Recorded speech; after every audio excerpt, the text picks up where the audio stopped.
오늘은 한올바이오파마가 뭐 조금 상승을 했는데 미장에서 또 이뮤노반트가 오늘 살짝 조정이 나오고 있어서 내일 아마 상황을 봐야 될 것 같아요. 내일은 소폭 또 조정이 나오지 않을까 싶습니다.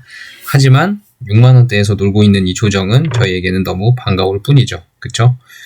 많이 하락도 하지도 않고 있고 수급도 많이 좋아지고 있고요.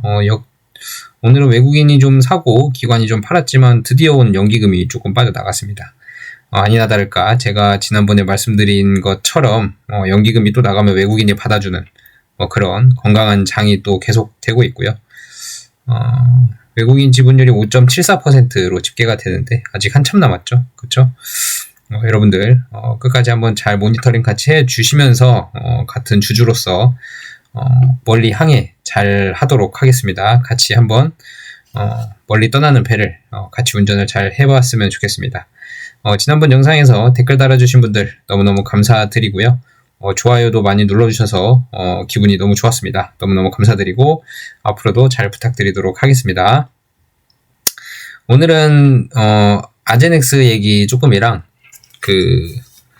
한올바이오파마 기사들 몇 개만 좀 정리하고 그 다음에 공시를 통해서 팩트 체크도 좀 하고 좀 공부를 하는 시간을 가져볼까 합니다. 일단 아제넥스가 오늘 실적 발표를 했는데요. 기사가 났는데 42억 달러, 그러니까 작년 한 해 동안 42억 달러를 팔았습니다. 과연 환자 수가 몇 명이기에 42억 달러나 팔았는지, 그리고 앞으로 이뮤노반트는 얼마나 팔 수 있을지 같은 것들을 좀 계산을 간단하게 해보는 시간을 좀 가져보도록 하겠습니다. 그리고 2025년 영업이익이 11억 달러네요. 매출이 42억 달러고 영업이익이 11억 달러입니다. 이뮤노반트가 약을 팔게 되면 저희는 이 매출에 대한 로열티를 받는 거지 이 영업이익이 계산되는 게 아니에요. 너무 간단한 내용이니까 일단 알고 넘어가셔야 되고요. 뭐 이런저런 임상에 대한 업데이트들도 있었습니다. 어댑트 세럼 및 오큘러스 결과에 힘입어서 비브가르트 MG 라벨 확장이 지원되고 있고 PDUFA 그 신약 허가 승인 발표일이 5월 10일 날 예정이 돼 있다. 항체 음성 GMG에 따라서 예정이 되어 있고, 이 항체 음성이 의미하는 건 그 MG 환자들이 이제 그 항체들이 많아서 문제잖아요. 그래서 항체를 좀 제거해주는 역할을 하는 게 FcRn 저해제인데, 항체가 그럼 양성인 환자들한테 잘 들을 거 아니에요. 항체가 많으니까 줄어들어야 하는 상황이니까, 그래야 병이 개선되니까 항체가 양성인 환자들한테 잘 들어야 되는데 항체가 음성인 환자들한테도 잘 드는 게 증명이 됐어요. 그래서 임상 데이터는 발표가 됐고요. 긍정적인 데이터가 발표가 됐고, 그 말은 무슨 말이냐면 항체가 음성인데 어떻게 항체를 줄이는 효과의 약물이 질병에 효과가 있는 거죠? 라고 질문을 한다면 제가 정확한 원인까지는 아직 분석이 좀 덜 됐지만 생각을 해보면 항체가 음성인 사람도 어딘가 그 AChR 항체가 음성인 사람도 어딘가 다른 항체들이 어딘가를 공격해서 MG라는 환자 질환이 나타나기 시작을 했고, 그 항체마저도 이 FcRn 저해제가 줄여버렸다. 그래서 FcRn 저해제가 상당히 광범위한 항체를 줄이고 있다라는 것까지 좀 증명을 해주는 임상이 아니었나 싶습니다. 그러니까 신약의 확장성이 조금 더 긍정적으로 읽혀지는 상황이 되겠고요. 여기 있는 내용들은 프리필드 주사기 오큘러스 어쩌고저쩌고 하는데 중증 근무력증 환자들 중에서도 그 안구 근육통이 있는 환자들을 조금 임상을 했더니 평가지표가 잘 나왔다. 그래서 새로운 안전문제 확인되지 않았다. 그러니까 FcRn 저해제가 새로운 안전문제가 잘 안 나와요. 그러니까 안정성은 어느 정도 글로벌리하게 증명이 많이 되고 있는 상황입니다. 아제넥스도 지금 3상을 끝내고 MG 같은 경우나 CIDP 같은 경우나 ITP 같은 경우 계속 투여를 하고 있잖아요. 그런 의미에서 이뮤노반트도 새로운 안전문제가 나올 가능성은 극히 적다라고 저는 좀 생각을 하고 있고요. 일단은 그래서 밑에 내용을 보면 아제넥스는 2025년에 또 한 번 눈에 띄는 실행해를 보냈습니다 라고 최고 경영자가 얘기를 했고요. 비브가를 통해 전 세계적으로 19,000명 환자에게 도달을 했대요. 그러니까 19,000명 투약하고 42억 달러를 번 겁니다. 제가 그래서 계산을 해봤어요. 심심해서. 여기 보시면 여기 42억 달러 나누기 19,000명 하니까 22만 1,000달러. 22만 1,000달러. 대략 22만 달러 수준이에요. 약 1년에 약 처방받는 게 22만 달러 수준인데, 그럼 제가 그레이브스병 목표가 33만 명이었잖아요. 그 중에 딱 20만 명만 때려봤어요. 22만 달러의 약값을 가지는 환자군을 20만 명을 때려봤습니다. 그랬더니 440억 달러가 됩니다. 440억 달러. 440억 달러를 우리나라 돈 환율로 1,400원으로 때려서 계산을 해봤더니 61조 원이에요. 61조 원. 61조 원. 그 중에 한올이 가져올 수 있는 로열티 15%를 때려봤더니 9조 2천억 원입니다. 뭐 말이 되는 숫자인지 잘 모르겠어요. 9조 2천억 원의 로열티를 가져온다? 뭐 시간은 걸리겠죠? 20만 명 투여할 때까지는 시간이 좀 걸릴 겁니다. 지금 아제넥스가 MG랑 CIDP 출시한 지 한참 됐는데 2021년인가부터 나왔는데 지금 4년 차 중에 MG, CIDP, ITP 다 해서 전 세계적으로 19,000명 정도를 투여를 했거든요. 19,000명 정도를 투여를 했는데 4년 정도 걸렸으면, 이게 뭐 환자 질환마다 좀 다르긴 한데 MG는 사실 다른 치료제들도 나와 있는 게 좀 있어요. 그래서 아마 확장성이 많이 빠르진 않을 겁니다.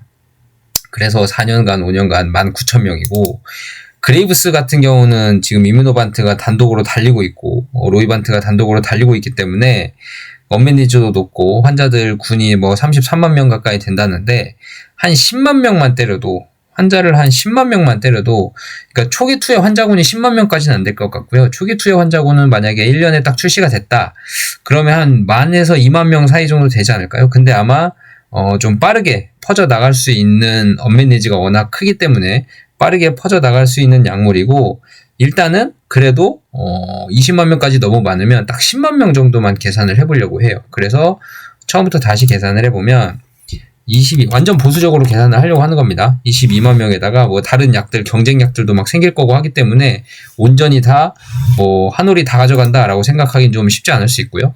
그 중에 한 3분의 1, 33만 명에 한 3분의 1, 약 10만 명 정도만 가져간다고 생각하면 약값이 한 220억 달러 정도 되고요. 환율도 조금 보수적으로 해서 1,350원으로 지금 계산을 한번 해볼게요. 그러면 이게 얼마죠? 29조 7천억 원. 여기에 15%의 로열티를 받는다고 했으니까 0.15를 곱해주면 4조 4천억 원의 로열티가 나옵니다. 4조 4천억 원의 로열티면 뭐 프리미엄을 PER을 30배만 주더라도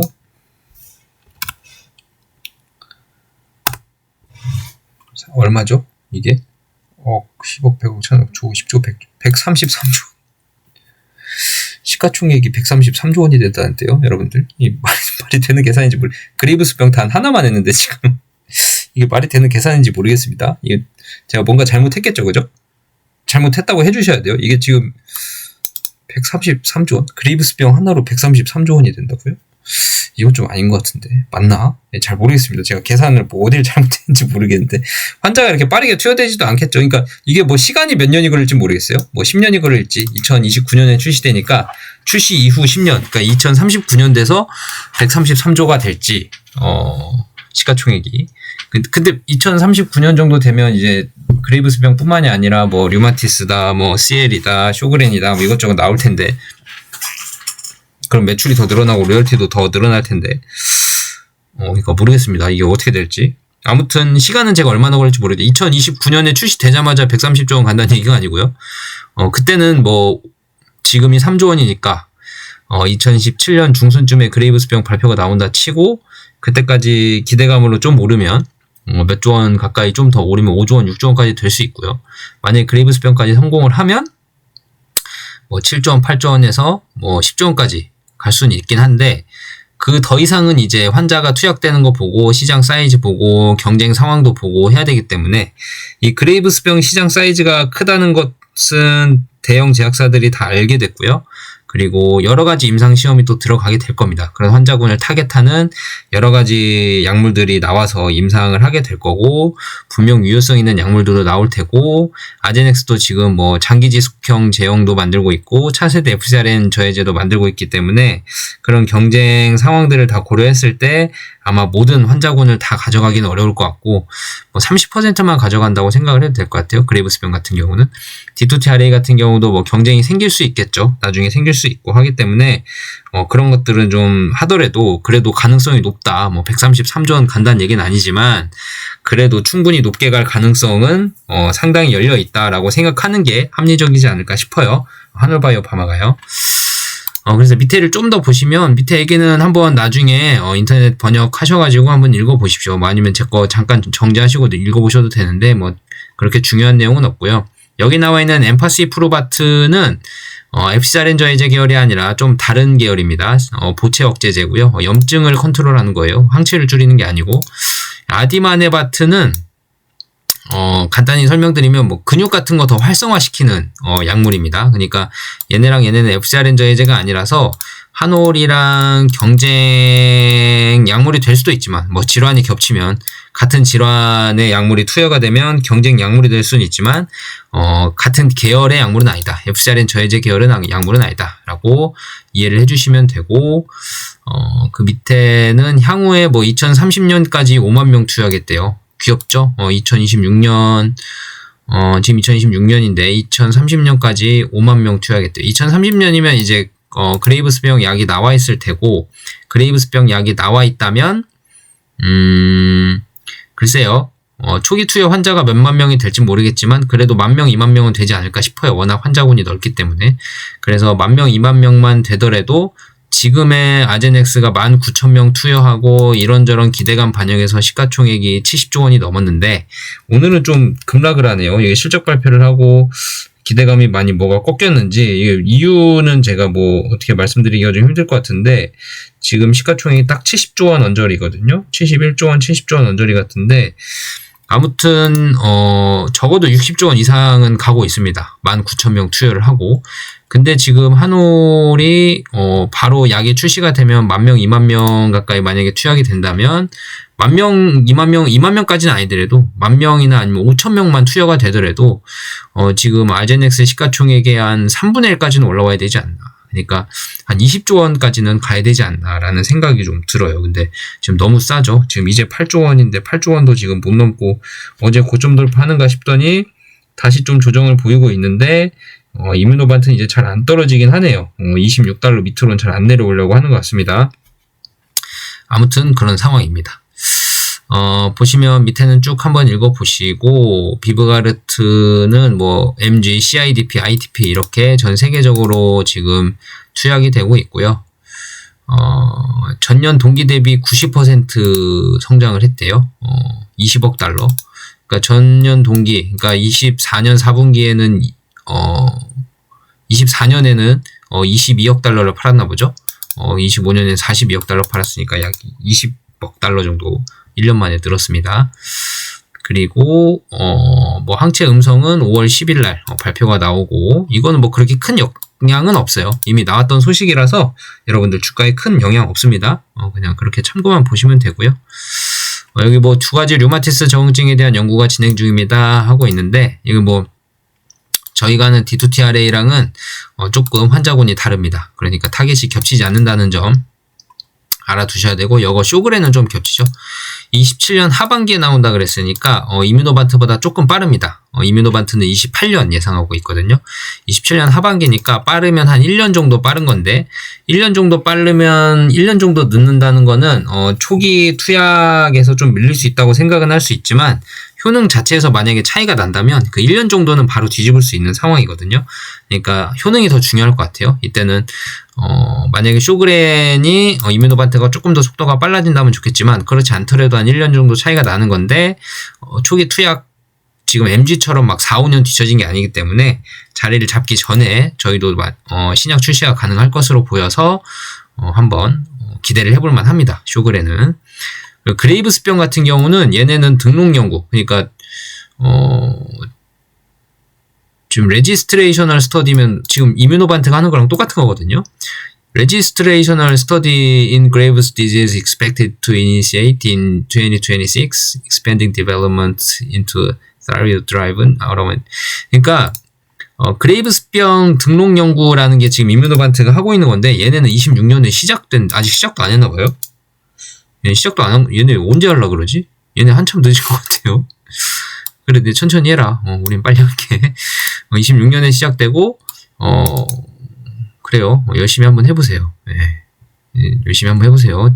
니들 약으로 잘 될지 모르겠어요. 한번 해보세요. 아마 니들 약으로는 관해가 좀 어려울 텐데 IgG 감소가 60% 중반으로 니들이 이거 해봤자 뭘 할 수 있겠어 라는 생각이 드네요. 그리고 FcRN의 의약품의 장기적인 미래 형성에서 이제 나오는데 2027년에 오토인젝터, 그러니까 우리랑 똑같이 주사기인데 자동 주사기로 나온답니다. 예, 나오라고 하세요. 예, 이거는 뭐 편의성 면에서 우리가 더 앞선다라는 거에서는 진작에 차별점이 없어졌다고 시장에선 보고 있기 때문에 얘네가 얘네도 오토인젝터 나오네? 그럼 이뮤노반트 밀리는 거 아니야? 편의성 면에서 똑같아지는데 기존에 편의성 기대했잖아. 편의성 기대감 깨진 지 한참 됐습니다. 언제 깨졌냐면 이 PFS라는 주사기가 나올 때 어딨죠?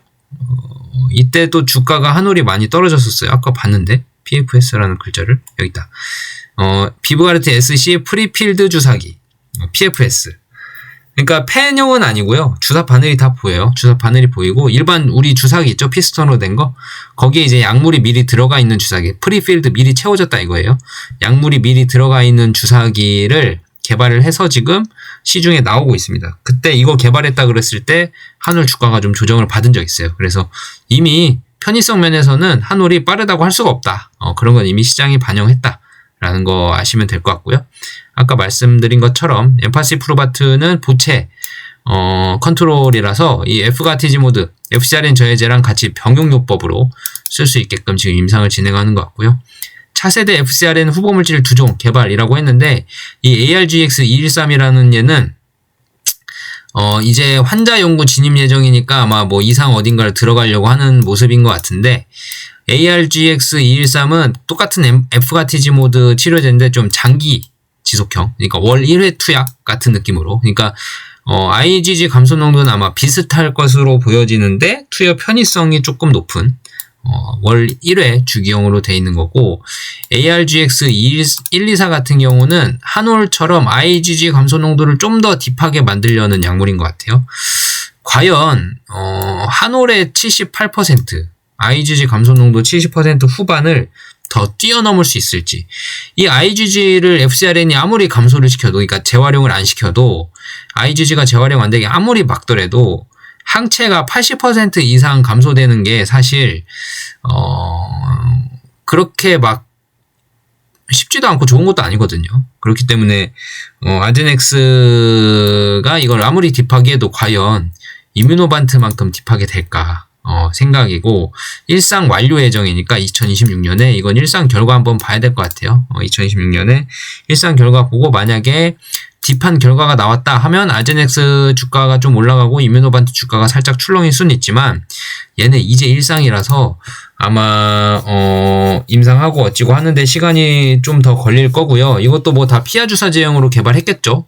지금 뭐 IV제형으로 개발하면은 거의 시장성이 없을 것 같고요. 이뮤노반트한테 안 될 것 같고, 피하 주사제형을 개발을 하든 아니면 저 프리필드처럼 프리필드 주사기로 개발을 하든 아니면 아예 자동 주사제로 미리 개발을 하든 하긴 할 텐데 한번 지켜봐야 될 것 같아요. 이건 정보가 공개된 게 너무 제한적이라서 제가 뭐 더 이상 설명을 많이 해드릴 수 없는 내용이라서 한번 나와 봐야 될 것 같습니다. 그때 나오게 되면 한 번 더 설명을 해드릴게요.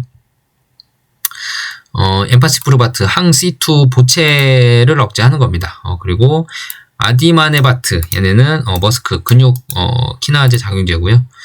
아무튼 이런 내용입니다. 그리고 아까 아제넥스 11은 뭐 항 IgA이고 아제넥스 109나 IL6고, 그러니까 FcRn 저해제 아닌 것들은 조금 덜 겹치니까 그래도 조금 이런 게 있구나 라고 넘어가시면 되고, 나머지는 뭐 조금 더 새로운 게 없었는데 밑엔 재무제표니까 제가 안 봐도 될 것 같고요. 일단 이 정도입니다. 근데 오늘 이렇게 실적 발표를 하고 실적이 예상치보다 되게 높게 나왔어요. 예상치에 비해서 상당히 높게, 컨센보다 높게 나왔음에도 불구하고 지금 마이너스 5.4%가 빠지고, 이뮤노반트는 지금 27달러 수준, 마이너스 1% 수준만 빠지고 있는데, 지금 다른 바이오주들이 다 조정을 받고 있는 걸로 봐선 이뮤노반트가 빠지는 1% 정도 빠지는 게 아제넥스 때문에 빠진다고 설명하긴 좀 그렇고요. 바이오주가 전반적으로 빠지고 있기 때문에 좀 같이 조정을 받고 있다라고 해석하는 게 좀 더 합리적일 것 같고, 아제넥스가 빠지는 이유는 둘 중에 하나 같아요. 뭔가 기대했던 만큼의 임상 데이터가 안 나왔다거나, 기대했던 결과들이 있었는데 그게 안 나왔다거나, 제가 아제넥스를 많이 공부한 건 아니라서 뭐 같이 이런 이벤트 있을 때만 좀 제가 보고 있거든요.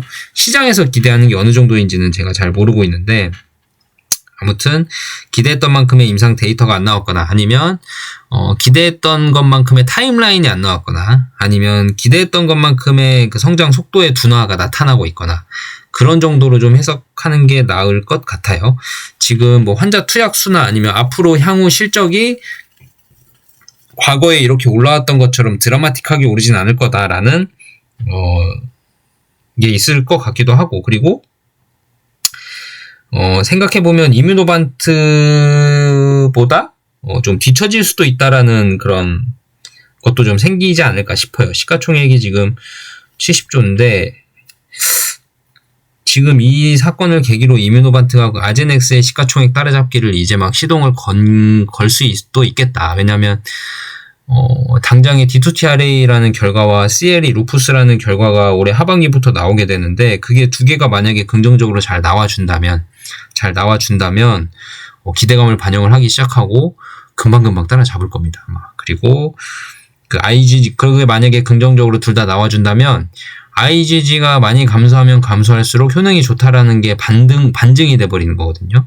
그러면 아제넥스 주가는 또 떨어질 수밖에 없고, 이뮤노반트 주가는 더 상승할 수밖에 없겠죠. 그리고 바토클리맙 그레이브스병 임상한 것처럼 아이메로프로바트도 비슷한 결과가 재현이 된다면, 2027년에 그렇게 중순쯤에 재현이 된다면 주가는 아마 아제넥스 시가총액을 따라잡고 역전을 하게 될 겁니다. 여러분들 그러니까 뭐 아제넥스도 그 데이터를 발표를 하고 결과도 알아보고 뭐 이런 상황이 돼야 객관적으로 판단을 하겠지만, 당장의 지금 현 상황으로 봤을 때는 충분히 아제넥스의 시가총액을 역전할 수 있다라는 생각을 좀 해볼 수 있고요. 그렇게 되면 한올도 많이 급등을 할 수 있는 상황이 좀 되지 않을까 싶습니다. 이건 제 예상이니까 여러분들 딱 맞아 떨어진다는 절대 아니에요. 이건 투자 판단에 참고해 주시고요. 제 말이 다 맞지는 절대 않습니다. 저는 미래를 볼 수 있는 능력이 없기 때문에 여러분들이 스스로 판단을 하시는 시간을 가지셔야 합니다. 꼭 그래야 장기 투자도 할 수 있으니까요. 아제넥스 소식은 여기까지 하고요. 그 다음에 다른 것들을 좀 보시면 기사를 좀 볼게요. 기사를 좀 보면 일단은 오늘 바이오 포럼 기사가 좀 나왔는데, 한올바이오 파마가 했던 내용들 여러분들 뭐 찾아보신 분들은 다 찾아보셨을 수 있지만 한번 같이 보는 시간 가져보도록 할게요. 바이오 포럼 한올바이오 파마 2030년 상업화 자산 3개, 로열티 매출 1조 시대할 것이라고 돼 있습니다. 2030년 상업화 자산 3개가 뭘까요? 상업화 자산 3개 뭘까요? 제 생각에는 바토클리맙, 아이메로프로바트, 하나는 뭐예요? 안구건조증 치료제를 주장을 하고 있는 것 같습니다. 환경바이오 인사이트 포럼 2016에 한올바이오 파마가 참석을 했고요. IR 자료를 제가 보려고 그랬는데 IR 자료가 안 올라온 것 같더라고요. 늦게라도 올라왔나? 제가 아까 찾아봤을 때는 없었거든요. 한번 찾아볼까요? IR 자료가 이거를 한국어로 바꾸고요. 다음에 투자 정보의 IR 자료실이라고 보면 IR 자료라고 보면 아직 없네요. 네, 아직 안 올라왔습니다. 아무튼 올라올지 안 올라올지 모르겠지만 인사이트 포럼에 참가를 했습니다. 상업성이 입증된 플랫폼과 글로벌 개발 역량을 바탕으로 2030년까지 연간 1조 원 이상의 로열티 수익. 2030년까지 연간 1조 원. 제가 뭐라 그랬죠? 이 로열티 수익은 대부분이 매출로 잡히지만 그게 곧 영업이익이에요. 왜냐면 한올은 적자 기업이 아니기 때문에. 지금도 흑자 기업이기 때문에 로열티를 받으면 그게 다 영업이익입니다. 그래서 2030년까지 연간 1조 원, 좀 뻥이 좀 보태질 수 있지만 그래도 2030년까지 로열티가 상당할 거다라고 보고 있는 거예요. 만약에 1조 원이 달성이 된다 그런다면 2030년까지 1조 원이 달성이 된다 그런다면 시가총액이 대충 한 30조 원 정도 가까이 갈 수 있는 상황입니다. 그럼 지금의 딱 10배거든요. 2030년까지 앞으로 한 4년 남았는데, 근데 문제는 2030년에 1조 원이면은 그 1조 원을 받을 수 있는 정도가 되면 주가는 미리 움직이고요. 2028년 9년쯤으로 미리 움직이고, 그리고 2029년은 이제 2030년 1조 원을 반영하겠지만 2030년에는 또 뭘 반영해요? 2031년 실적을 반영하겠죠. 2031년 실적은 또 어때요? 2030년보다 2031년에 그레이브스병 환자 투약 환자 수가 더 늘어날 테니까 로열티가 늘어났으면 늘어났지 줄어들진 않죠. 그렇죠? 그러니까 주가는 우상향할 가능성이 높다. 물론 그레이브스병 임상이 잘 성공했을 때를 전제로 말씀을 드리는 겁니다. 바이오 결과 아무도 몰라요. 자, 이현정 한올바이오파마 글로벌 전략실 실적. 이 글로벌 전략실을 제가 알기로는 생긴 지 얼마 안 됐어요. 이걸 왜 만들었냐? 바토클리맙 테드랑, 테드가 아니고 바토클리맙이랑 아이메로프로바트랑 전부 다 이제 임상이 거의 이제 3상급이 됐고, 특히나 아이메로프로바트는 상당히 기대감을 높이는 약물이고, 한올바이오파마 입장에서는 바토클리맙 테드도 일본에 이제 또 판권을 데이터가 좋다면 판권도 팔아야 되고 하는데, 이제는 한올바이오파마가 글로벌리 회사의 성장을 준비하는 회사가 됐다. 그런 생각으로 만든 전략실이라고 저는 알고 있어요. 이것도 아마 옛날에 기사를 통해서 본 것 같아요. 글로벌 전략실이라는 게 생긴 게. 그러니까 점점 한올은 준비를 해가고 있는 겁니다. 글로벌 파마로 도약하기 위해서 이미 준비를 하고 있고요. 준비를 하고 있고, 그거를 이제 반대로 생각을 하면 성공 가능성을 상당히 높게 보고 있다. 이렇게 생각을 좀 할 수 있습니다. 롯데호텔 제주에서 열린 이런 포럼에서 얘기를 했다고 하시네요. 그리고 기업 탈바꿈 평가를 받는다. 한올바이오팜의 핵심 자산은 자가면역 질환 치료제 에프사린 억제제 바토클리맙이다. 바토클리맙은 우리 몸의 항체 방광기를 조절하는 에프사린 수용체 억제제이다. 하면서 이 실장은 바토클리맙 피하 주사 제형으로 개발돼 환자 평이성을 극대화한 베스트인클래스 자산이라며 현재 중증근무력증과 갑상선암병증 등 다양한 저응증에서 후기 단계 임상을 병렬적으로 운영하며 가시적인 글로벌 성과를 앞두고 있다. 자, MG는 이미 3상 성공했죠, 그죠? 갑상선암병증 테드까지 성공하면 일본에 둘 다 얹어서 팔 겁니다. 두 개 저응증 다 얹어서 팔 거예요. 그러면 꽤 받겠죠, 로열티를. 한번 봐야겠지만. 그리고 안과 및 신경계 질환, 대웅제약과 공동기 개발 중인 탄파노스레트, 안구건조증 치료제죠. 임상 3상을 진행하며 상업화에 박차를 가하고 있다. 파킨슨병, HL192는 뉴론과 협력을 해서 단순 증상 완화를 넘어서 질병의 원인 치료하는 치료제로 목표로 캐나다에서 임상 1상을 진행하고 있다. 임상 1상 진행해서 잘 끝났습니다. 안정성 있게 다 끝났고요. 그리고 아직 2상이 들어간 건 아니니까 1상 진행하고 있다고 표현을 하신 겁니다. 플랫폼 구조에 있다. 차별점은 이제 플랫폼 구조에 있는데 2017년 이후 글로벌 파트너사들과 협업하며 글로벌 임상 설계 및 전략 운영 노하우를 축적을 해왔고 현재 글로벌 혁신 바이오 기업들과의 파트너십을 통해서 파이프라인을 지속적으로 확장하고 있다라고 발표를 해주셨습니다. 그리고 2030년을 기점으로 글로벌 바이오 기업으로의 도약을 선포했다. 바토클리맙을 필두로 한 FcRn 기술 기반의 신약들의 글로벌 상업화와 안과 및 신경계 질환에 자산을 더해 총 3개 이상의 상업화 자산을 확보한다는 구상이다. 안과랑 FcRn이랑 하나는 뭐 있는지 모르겠어요. FcRn 말고 없는데 더 이상은. 아무튼 아이메로프로바트 얘기하는 거 있죠, 그죠? 중장기적으로 글로벌 상업화와 적응증 확장을 통해 핵심 성장축을 구축하겠다. 글로벌 로열티 기반으로 연간 1조 원 이상의 매출을 달성해서 안정성과 성장성을 동시에 갖춘 신약 개발 모델을 제시할 것이라고 또 하셨습니다. 2030년까지 1조 원 받겠대요. 여러분들. 이게 회사 입장에서는 좀 오버해서 얘기한 걸 수는 있지만, 아무튼, 그레이브스병 임상이 성공한다면, 아예 안 될 얘기는 아니라고도 보여지긴 합니다. 그래서 기사를 이렇게 마무리하고요. 그리고 이 카이진이라는 회사, 지난번에 제가 설명드린 적은 있는데, 새로 구독하신 분들은 또 모르실까봐. 이 카이진이라는 회사가 있는데, 여기도 FcRn 억제제를 개발하는 회사거든요. 근데 이 카이진이라는 회사를 세운 사람이 한올바이오파마 출신이신 분이에요. 이 신민재라는 분인데, 카이진이라는 회사가 이제 셀트리온에 기술 수출했어요. 이 FcRn 억제제를 기술 수출을 했고, 그래서 우리의 경쟁사냐라고 하시는 분이 계시는데, 지난번에 제가 영상 찍을 때도 말씀을 드렸지만, 여기 한올바이오파마 공시를 좀 보시면 여기 타법인 출자 현황에, 이게 한올바이오파마 공시거든요. 타법인 출자 현황에 여기 카이진이라고 있습니다. 이미 전략 투자가 되어 있고요. 21억 원 정도 투자가 돼 있어요. 초기 투자자로 아마 참여를 한 것 같고, 그래서 경쟁사라기보다는 협력사 느낌? 뭐 그 회사가 잘 되면 한올도 지분 투자를 했기 때문에 한올도 잘 되는 느낌으로 가시면 되고, 이 FcRn 저해제가 지금 뭐 차세대로 개발을 하고 있다고 해도 지금 이제 임상 1상 뭐 이럴 거예요. 아마 그렇기 때문에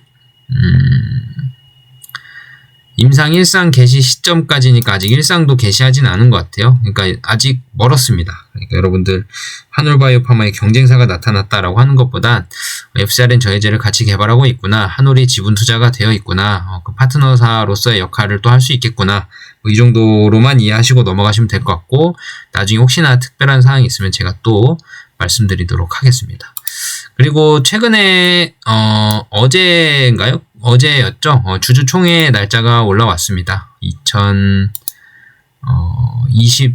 3월 26일 목요일 오전 10시, 그러니까 다음 달 목요일 오전 10시에 진행을 하고요. 경기도 수원시 영통구 광교로 147 경기 바이오센터 1층 대회의실에서 진행을 하게 됩니다. 뭐 대중교통 이용하라니까요. 참고해 주시고요. 다들 오셨으면 좋겠어요. 시간 되시는 분들, 휴가를 내실 수 있으신 분들은 같이 오셔서 주주로서의 역할을 한 번쯤은 경험해 보시는 것도 괜찮을 것 같습니다. 그리고 우리가 회사의 주인이기 때문에 여러분들의 한 주와 저의 한 주와 여기 이사들이 가지고 있는 주의 한 주는 다 똑같은 한 주거든요. 그러니까 동업자들끼리 만나는 거예요. 얼굴 모르는 동업자 수천 명이 만나서 우리 회사를 위해서 회의를 하는 자리입니다.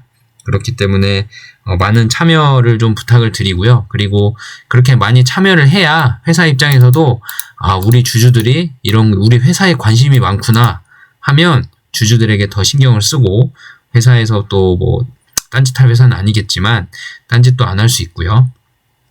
주주들에게 어떻게 하면 더 주주들의 이익에 반하지 않을지 라는 것들을 또 경각심을 줄 수 있는 그런 행사이기 때문에 여러분들 시간이 되신 분들은 꼭꼭 참여를 해주셨으면 좋겠고, 현장에 만약에 그게 안 되시면 여기 전자투표 시스템도 있습니다. 이 전자투표 시스템도 있고, 전자투표 행사기간이 3월 16일에서 3월 25일이거든요. 그러니까 이 전자투표 시스템 이 사이트에 들어가셔서 그 안건들에 대해서 찬성 반대 투표도 좀 해주시고 해야 내가 열심히 돈 모아서 산 주식으로 내 주주로서의 활동을 했구나 라는 것들을 경험하실 수도 있고, 그리고 하시는 게 좋습니다. 이게 뭐 대주주의 뜻대로 되기도 하고 뭐 그러겠지만, 투표를 행사한 거랑 안 한 거랑은 차이가 크거든요. 다른 주주분들이 투표를 행사해서 투표율이 막 올라가서 투표가 뭐 대주주 뜻대로 행사되는 거랑, 아무도 관심 없이 대주주들만 투표해서 투표 행사대로 되는 거랑 완전히 차이가 납니다. 그러니까 꼭 전자투표 행사 기간에 이 다트라는 공시 사이트, DART, 다트라는 전자공시 시스템이라고 치면 나오거든요. 전자공시 시스템에 들어가셔서 이 투표 주소 꼭 확인하시고, 가능하신 분들은 투표를 꼭 해주시면 됐고, 전자투표 시스템이라는 모바일도 있어, 그 어플도 있을 거예요. 아니면 홈페이지에 들어가시면 돼요. 그러니까 핸드폰으로도 됩니다. 그러니까 여러분들 꼭 전자투표를 해 주셨으면 좋겠습니다. 잊지 마시고, 3월 26일 목요일이고, 전자투표 기간은 3월 16일에서 3월 25일까지입니다. 여러분들 꼭꼭 투표해 주시기 바랍니다. 그리고 3월 26일 목요일 날 수원에 오실 수 있는 분들은 한번 같이 만나서 주주총회 장을 참가해서 회사가 잘 돌아가고 있는지 얘기를 했으면 좋겠고, 3월 26일 정도면은 거의 3월 말이기 때문에 한올바이오파마에서 발표한 공지한 그 지난번에 여기서 한번 볼까요? 그때 어디 있었더라? 뉴스룸에 있었다. 여기서 보시면 여기 이게 아닌가요? 이게 아니고 1월 21일 여기 밑에 나와 있죠? 갑상선 암병증 임상 3상 진행 중 바토클리마 임상 3상 진행 중이고 일본 희귀약품 지정 첫 번째 임상 3상 탑라인 결과 발표 예정 26년 1분기 이게 발표가 아마 돼 있을 시기이지 않을까 싶어요. 만약에 발표가 안 된다면 첫 번째 임상 데이터 발표가 나오는 게 맞나라고 고개를 갸우뚱할 수 있는 타임이긴 하잖아요. 그렇죠? 며칠 남긴 했지만 그래도 이쯤이면 좀 발표가 주주총회 할 때쯤이면 발표가 돼 있지 않을까 생각을 좀 해보고 그리고 1분기라고 특정할 수 있었던 건 이뮤노반트와 뭔가 이런 커뮤니케이션이 있으니까 그런 얘기가 나오지 않을까라고 싶어요. 그리고 여기 두 건의 임상 3상 탑라인 통합 결과 발표 예정이라고 따로 써 있는 거 보면 분명히 뭔가 나온다고 얘기를 들었는지 어쨌는지 이렇게 공시가 된 거 보면 기대를 해볼 만은 합니다. 그러니까 주주총회 날에 만약에 긍정적인 결과 발표가 나오고 주주총회를 참가를 하면 이런 거에 대해서 얘기를 또 논할 수 있는 자리가 있을 수 있기 때문에 여러분들 뭐 기사를 통해서 나온다면 좋겠지만 또 주주총회에서만 들을 수 있는 내용들이 없지 않아 있을 수도 있거든요. 그래서 꼭 같이 참석을 해 주셨으면 좋겠습니다. 오늘 영상은 이것으로 마무리를 하고요. 끝까지 시청해 주셔서 감사드리고 좋아요, 구독하기 꼭꼭 잊지 말고 눌러주시고요. 댓글, 질문 있으시면 편하게 남겨주시면 좋겠고 다른 분들 편하게 달아주셔서 하고 싶은 말 있으신 분들은 달아주시면 좋겠습니다. 내일 또 영상으로 뵙겠습니다. 감사합니다.